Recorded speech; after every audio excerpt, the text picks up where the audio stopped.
Olá a todos, olá Suzana que já está aqui. Este vídeo é para gente de uma vez por todas entrar na nossa cabeça que gente bilionária rica só tem mais dinheiro do que a gente. Mais nada. Os bilionários estão loucos, gente. Eu achei essa entrevista, esse cara, ele é um jornalista, o nome dele é Douglas Rushkoff, não sei se eu estou falando direito o nome dele, e ele está sendo entrevistado pelo David Sirota, que é um cara que ele é bem ativista, assim, de política nos Estados Unidos, ele é mais pro lado da esquerda, e ele foi um dos roteiristas daquele filme Não Olhe Pra Cima, sabe? Com Leonardo DiCaprio, que, puta, acho que foi o último filme que fez sucesso, né? Porque no filme nenhum mais faz sucesso, né? Então, vamos lá, vamos ver. Os bilionários estão loucos? O que está acontecendo, pessoal? Ah, uma coisa, a entrevista é em inglês, claro, e eu coloquei o tradutor do YouTube, né, para português. E eu vou ficar de olho. Se tiver algum erro, assim, ou se vocês tiverem alguma dúvida, assim, me pergunta. Mas eu acho, pelo que eu vi, assim, esse tradutor do YouTube já é bem bom, tá? Então, vamos lá. Hey, Douglas, how you doing? Hi, great. Good to be with you. Your book, Survival of the Richest, Escape Fantasies of the Tech Billionaires. I've thought a lot about this. I was obviously involved in the movie Don't Look Up, whose ending, for those who haven't seen it, deals with billionaires leaving the planet to try to survive an apocalypse. The title of the book obviously evokes the same image. The book is about this idea about billionaires fleeing and what they're doing to try to insulate themselves from the crises they are creating. And it starts out with a real life meeting you had in the middle of the desert with a group of billionaires who are actually trying to do this. So let's start there. How did you find yourself in the desert with a bunch of billionaires talking about the apocalypse? I thought I was doing a talk, one of these kind of high price talks for wealthy tech investors that people like me support our writing habits by going and doing.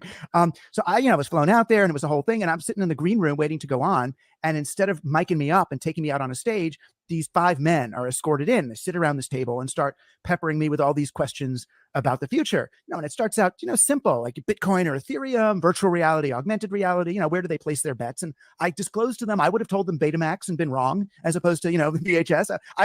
That's not what I do.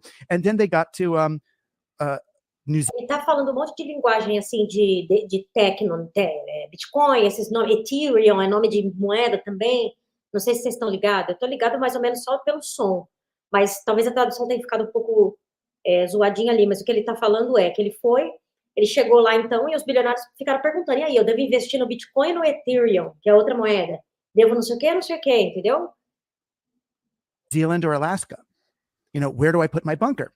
And they started asking me then these questions about surviving the apocalypse. Like, what do they do with their bunker? And how do they, protect themselves from this threat or that? Because they believed that this event was coming. Apparently they had people do the statistical analysis and they believed there was a 20% chance of the event occurring sometime before the end of their lives. And so they were taking 20% of their capital and investing it in surviving that event. And I thought I was being punked. Os caras estão pegando 20% do dinheiro deles e investir, tipo a poupança apocalipse, tá ligado?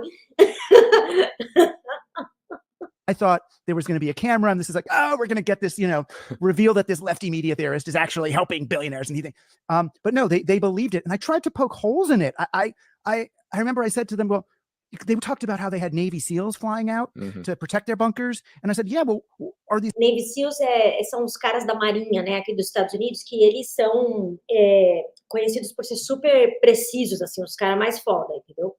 Navy SEALs going to continue to protect you once their money's worthless?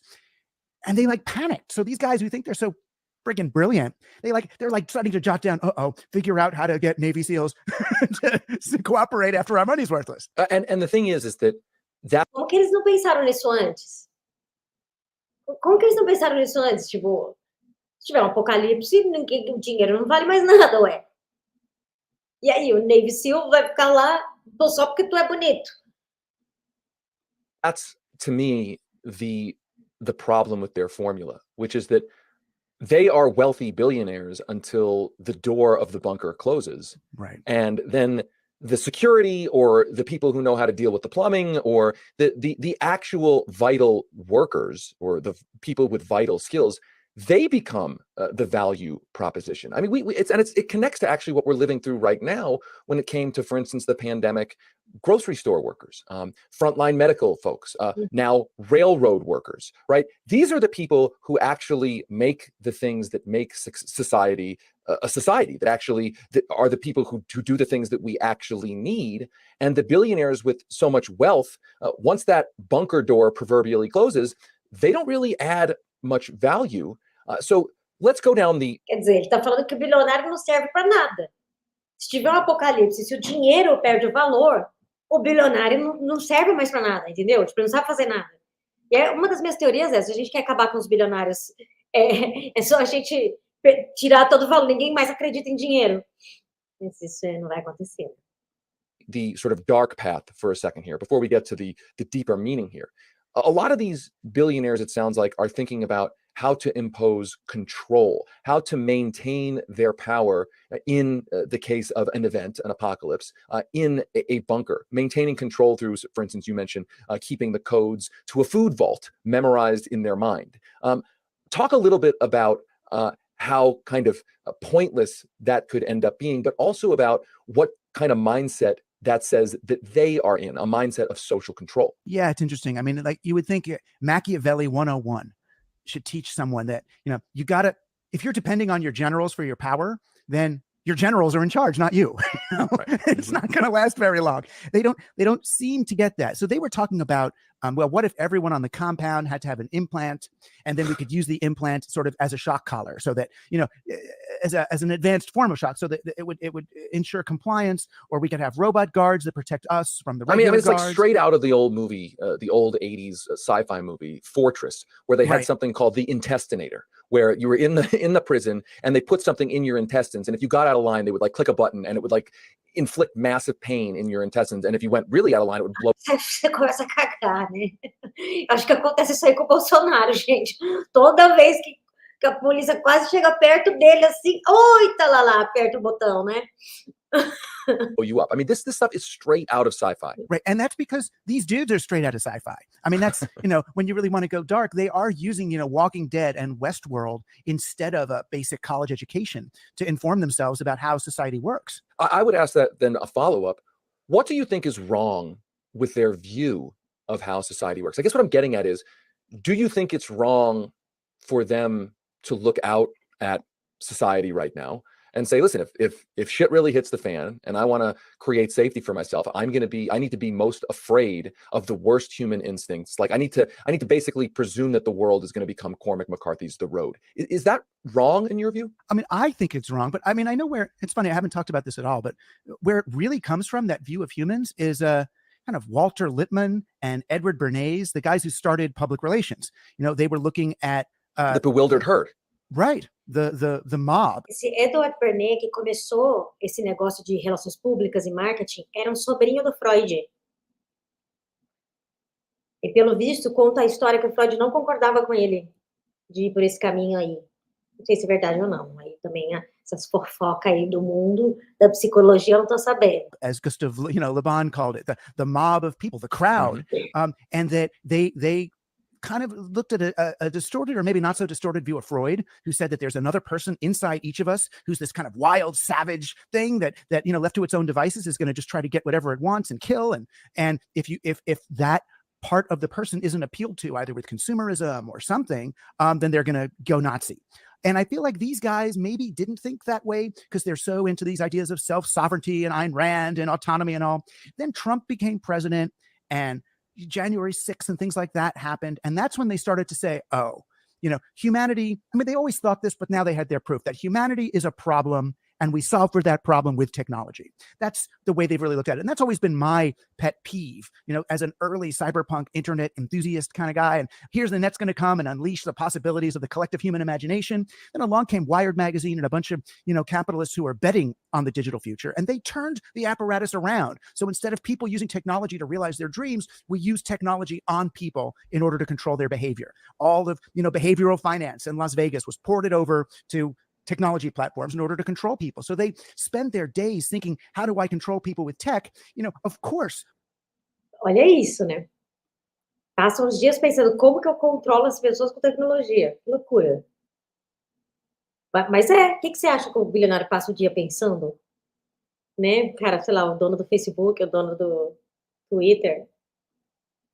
When they ponder the apocalypse, they think about it in terms of how do I control people in that situation. Now, what's the alternative to this? And what I mean by that is, if you were a billionaire and you're looking out at the world, climate change, pandemics, social unrest, the unraveling of democracy, and you open that sort of portal in your mind, and I really do think it's kind of a dark descent. Once you start arming yourself, once you start creating, back in the 50s and 60s, a nuclear bunker, where does it ever end? But let's just say you had the mindset, you, with having written this book, you had billions and billions of dollars. What's the alternative way of looking at how to either survive an apocalypse or how to make yourself, your family safe in a quote unquote event? Oh, it's interesting. Once you have billions of dollars, you've already succumbed to the illness. It's like, you know what I mean? If you have billions of dollars, as I see it, you have a form of economic obesity, right? You've extracted way too much. That's why Mark Zuckerberg talks about, I'm going to give back 99% of my money. It's like, dude, you took too much to begin with. You can't just shove it back in the economy where you want to. But what I told these guys when they were, pondering my question about how to maintain control of their security force after the apocalypse, I said, well, why don't you start treating them really nice now? And they said, what do you mean? I said, well, get your head of security and pay for, I was being mean, but I said, take your head of security and pay for his daughter's bat mitzvah today. And he'll have a hard time shooting you between the eyes Tipo 15 anos.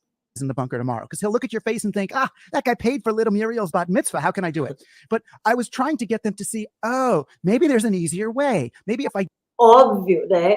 don't make enemies of the entirety of humanity, I won't have to protect myself from them. And maybe, if I could take a different approach to business, because their idea is to outrun the damage they're creating. They think that they can somehow earn enough money or make enough technology to insulate themselves from the reality they're creating by earning money and building technology in that way. Like they can drive a car that goes fast enough. O que ele está dizendo é que esses caras, eles acreditam que a salvação do mundo está em eles conseguirem se safar, entendeu? Basicamente, é isso. É isso. Então, eles acham que com mais dinheiro eles vão conseguir se safar ou com mais tecnologia. Acho que a tecnologia vai salvar a bunda deles, que, sei lá, de repente vão conseguir morar no deserto, sabe? Com a tecnologia, entende? Tipo, ou seja, tipo, uma visão completamente distorcida, né? To escape from its own exhaust. And it just doesn't work. And they keep making this devil's bargain. I keep thinking about, I just read a piece about Epson printers and how there's this printer they make that's pre-programmed to brick itself after a certain number of thousand pages. Talk about planned obsolescence, right? Right. It just bricks itself. And there's no real reason to do it, right? They claim there's a sponge that might get overused, but you can't replace a 3-cent sponge. You got to, so the person who does that knows there's climate change. They're not stupid. They know now we got to send more slave kids into mines to get the rare earth metals to make more printers. We're going to have to take this used printer and dump it on another toxic waste dump in Brazil where other children are going to pick at it for renewable parts. But I'm going to earn enough more marginal money on the sale of this extra printer to somehow escape or insulate. I'm going to outrun the devastation I'm causing. And it just doesn't work. And that's I think, the calculation they can't make anymore. This kind of insulation equation they've been making. Eu tenho ouvido muito essa expressão, assim, salvar o mundo destruindo ele. Sabe, assim, tem uma galera que acredita nisso. Que primeiro, acredita que vai ter um apocalipse. Gente, não vai. Se não teve até agora, não vai ter um negócio que vai, acabou de uma vez. Não vai acontecer isso. No máximo, acho que vai acabando devagar, entendeu? Não vai. Eu não acredito nisso, pelo menos. Então já começa por aí, né? To use exponential growth to outrun the devastation in their own wake isn't really working. Their own homes are getting singed by forest fires. Their kids are getting addicted to social media, no matter how much they try to keep their kids from using the technologies they themselves make. É tipo assim, é o cara que fala assim, vou parar de beber morrendo de cirrose, entendeu? Entende? Tipo assim, vou resolver o problema fazendo mais e mais e mais do problema, multiplicando esse problema. It's coming back. The cycles of feedback, that's the whole thing that Norbert Wiener originally told us about digital technology. It's cybernetic. It comes back. It's circular. It's like instant karma. And now they're like, oh shoot, what am I going to do? When I think about this, and I'm sort of addicted to dystopian sci-fi. I mean, that's like a personal admission here. Like I just consume so much of it. And But you Esses homens nerd aqui dos Estados Unidos é assim mesmo. know how to make it, but you make it where you transcend it though is you make it funny. You allow us to see our obsession as small. We can laugh, and when we laugh, we go, "Oh my God, I'm trying to escape from this. I've got to turn around and make friends with my neighbors. I'm going to have to sit around that table." I don't want to give away the end of your movie, but sit around. I mean, my God, I was weeping and laughing at the same time at the end of that movie because it's like that's my whole. I wrote a book before this called Team Human, just saying, just look in someone else's eyes, just be with someone else, and you'll see. Oh my God, I've been going in entirely the wrong direction my whole life. Totally. And I think, though, it is as I said. Eu fui, peraí. Gente, então, né? Mas isso aí é difícil, né? Que ele tá falando. Ai, olha nos olhos das pessoas. Rick, dê um abraço no seu vizinho. Eu quero matar meu vizinho. Tô nem aí pra meu vizinho. Folgado pra caralho, meu vizinho, entendeu? Bota as bicicletas aí e deixa na frente da minha porta, entendeu? Aí é difícil, né? É difícil ter um companheiro aí no fim do mundo, né? It's a slippery slope and a descent into a kind of abyss. If you start creating a bunker mentality, I kind of get to the point where I'm like, listen, okay, let's say the event happens. You know, I haven't stockpiled weapons in my crawl space. I haven't stockpiled, you know. Durante a pandemia eu tava assim, gente, eu fui pesquisar, tipo, como eu viver sem eletricidade, não sei o que tudo. Eu fiquei uma fase assim só. Large quantities of food. I haven't built myself a bunker. I sort of think, listen, the event, if you will, is sort of all bets are off at that point. Like you have so many bigger problems than having, you know, a gun in your basement to defend yourself, having a you know, extra water around. Like it's kind of I mean, maybe I sound naive here, but it's kind of like once that happens, so many bets are off that it's actually almost impossible for an individual to plan a contingency plan for that. Right. That what you end up at is the idea, back to the most ancient idea possible, that we're all in this together, that we are a tribal species, that we really can't as a civilization survive without us all kind of working together. I mean, you can call that any ism you want. You can call it socialism, you can call it communitarianism, whatever you want to call it. But I think ultimately that's what we're really talking about here, that the billionaires that you profile in this book have a view that they can somehow get beyond that basic reality of human life on the planet that has sustained human life on the planet, and that that's their vision. And what's countering their vision is what has allowed humans to survive for millennia, which is a much different vision of we're all in this together. I mean, is that basically where you come down? Yeah, and then some. So yes, these guys have taken Stuart Brand at his word. Cara, deu a letra, deu a letra.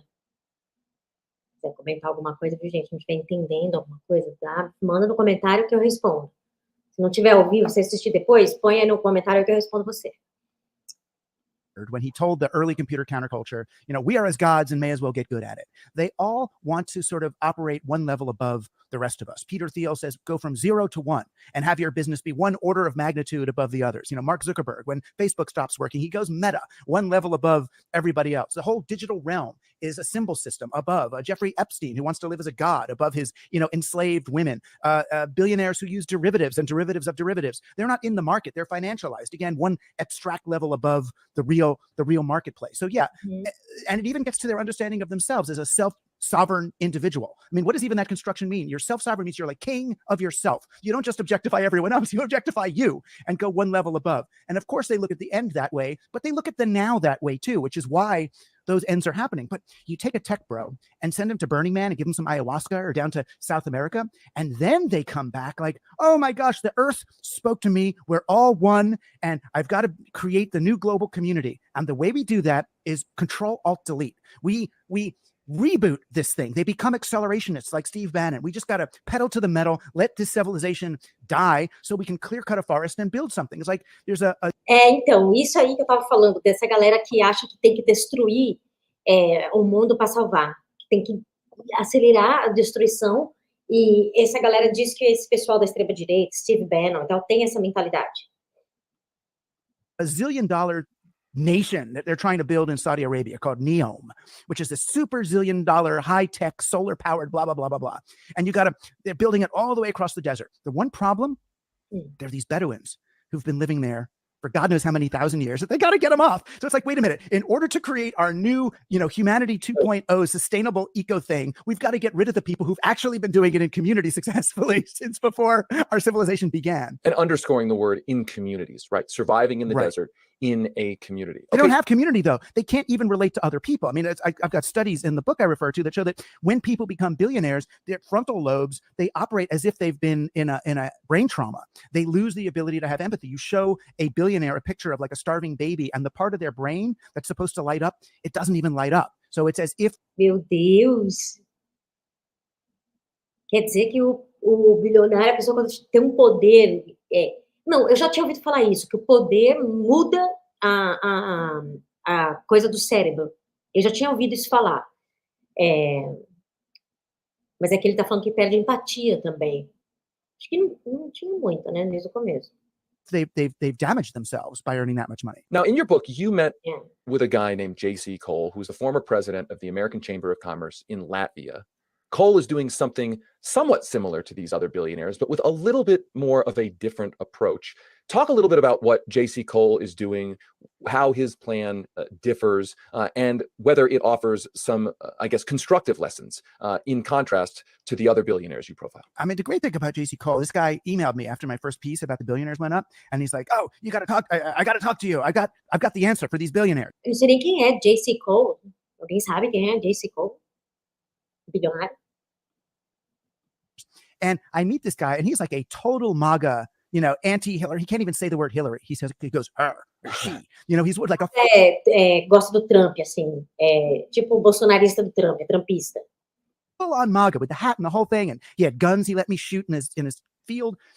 But it's like that, that horseshoe thing they talk about. I guess me as an anarcho-syndicalist, radical, whatever, I find something in common across the gap of the horseshoe with this MAGA guy. So he wants to build these eco farms, these sustainable farms using old tech, seeds, chickens, roosters, all the stuff that apparently modern farms don't have. Modern farms, they buy pre-sprouted things and plant them in the ground, and they don't have roosters. They just have chickens that lay the eggs. And if they need more chickens, they buy the eggs from somewhere else. So he's like, this is not how you really do it. You've got to have biodiesel and all this stuff. And then he told me about how he's got, the Navy SEALs pre-hired to come in and protect these things. So the idea is a billionaire or multimillionaire pays like $10 million now, and they have a guaranteed place at one of these farms situated an hour or two from major cities. So there's one near Princeton, one in the Poconos, one somewhere else. And I said... Vocês entenderam? Eles deram 10 milhões pro Navy SEAL, né, por segurança, lá pro cara da Marinha. 10 milhões. Chegou pro cara e falou assim, vou te dar 10 milhões hoje, que assim, caso aconteça o apocalipse, você vai trabalhar para mim, que eu já te paguei. Só eu que tô vendo a burrice disso? Well, what do you do about, a motorcycle gang with machine guns, I'm thinking Walking Dead, that come to the perimeter of the farm and want to take all your stuff? And he said, frankly, I'm less concerned about the motorcycle gang than I am about the woman standing at the end of the driveway with a baby and no food. I don't want to be in that moral quandary. So what his business plan includes is when you invest the $10 million, you're investing, yes, to get a place in the farm, but you're also investing in an education company that he's starting that's going to teach different communities how to start their own sustainable eco farms. Because in his understanding of security, and this is as security, the fewer people there are running around in motorcycle gangs, the more people there are in their own eco farms, the less his people are going to have to worry about. But as a result, none of these tech bros are investing in his farm. They're looking at him as like a commie pinko lefty, communitarian, rather than having the necessary resolve to protect them from everybody else. Okay, let me just play devil's advocate here. What is wrong? Mas, só para te recapitular aqui. Tá vendo o que está acontecendo? O que ele está dizendo é que esses bilionários, eles têm uma visão de mundo muito particular. E esses caras têm muito poder, óbvio. Tem bilionário aí que a gente não sabe nem o nome, entendeu? Porque muitos não gostam de ficar muito público, igual o Elon Musk. Tem uns que gostam, mas outros não, entendeu? A pessoa tem muito poder na mão, entende? E aí, como que é a mentalidade dessas pessoas que estão com poder na mão?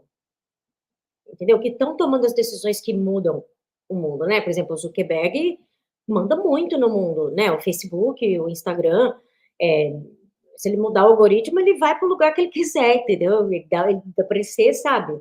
Entende? Então, é isso que eles estão falando aqui, entendeu?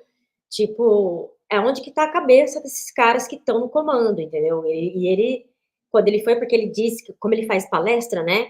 Ele é um intelectual meio famosinho nos Estados Unidos, faz palestra para esses ricos que pagam uma grana para ele, e aí eles perguntaram isso, né? Então, aonde que está a cabeça, onde é que está a preocupação desses caras? E aí ele ficou assustado e escreveu esse livro aí que ele está divulgando nesse podcast. With a billionaire using his or her money to try to secure themselves and their family in advance of an apocalypse. Like what is fundamentally wrong with that?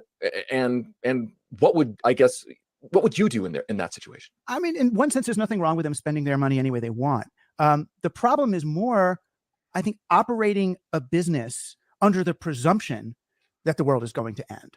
So when you think it's going to go and all you have to do is earn enough money and gather enough technology to protect yourself from the apocalypse, then you are more likely to take a rather scorched earth policy in your business transactions. You're going to be more likely to be the guy who makes printers that brick themselves and accelerate the disaster for everybody else. You know, the operative word in the subtitle of this book is escape fantasies of the tech billionaires. You know, for a while I had it escape plans of the tech billionaires. And then I realized the problem with that is people are going to think I'm taking these plans seriously.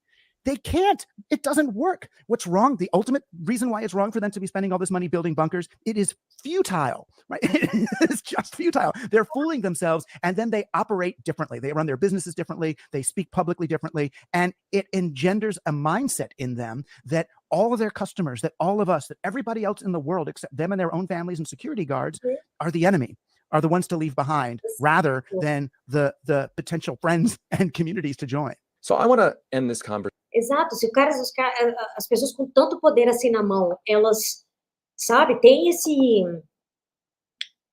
essa mentalidade de que o mundo vai acabar e que tem que salvar e tem que fazer o máximo agora multiplicar. Imagina para onde que a gente está indo, entendeu? Conversation by tying it back to where we are now in politics.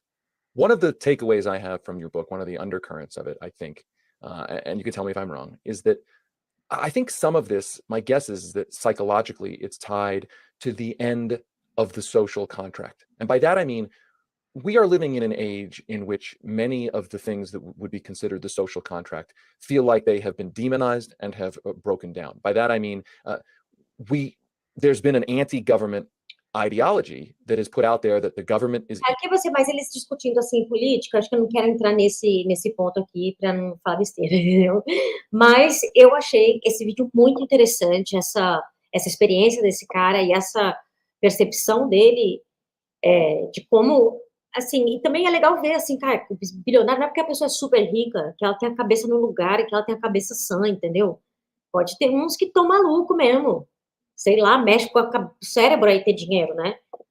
Não ter dinheiro mexe também, eu tô doida também, mas assim, bom, é isso, eu achei esse vídeo interessante, me fala aqui se você achou interessante, se você não achou, me fala também, e daí eu já não faço mais desse tipo, entendeu? É um teste também fazer em inglês aqui, assim, para ver se funciona com a legenda e tal, porque às vezes tem uns vídeos interessantes que é em inglês, eu quero trazer. Mas é isso. Eu volto logo mais e logo mais.